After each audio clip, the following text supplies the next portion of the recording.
We are going to talk about the monitor here at EPS Momentum. So that monitor widget is the last widget that you have here in the lines of buttons. So you click on monitor. This comes up, and then you would go into settings and start typing your tickers. So I can select, for example, Ford, Microsoft, Google.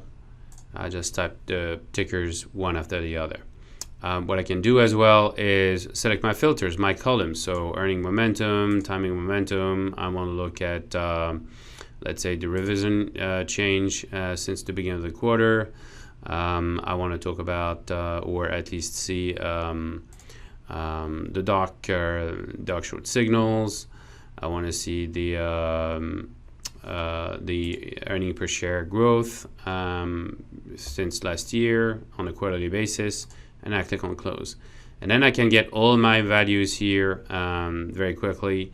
I can add a stock very quickly by typing DE, go, and then it goes and add the stocks there very quickly, or another one, for example, AT&T, and so on. If I want to remove a stock, I can click there on the minus, and it would just take off Meta. I just took it off.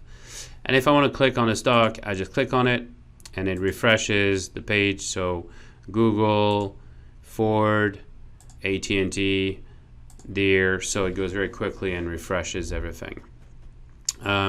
So again, very flexible. You can move the columns one way or another. You can download everything to a CSV Excel file by clicking here. So it's very flexible, and you have one monitor at your disposal to play around with.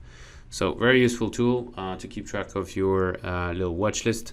And that's it. So if you have any question, send us an email at support@EPSMomentum.com. And thank you for your attention.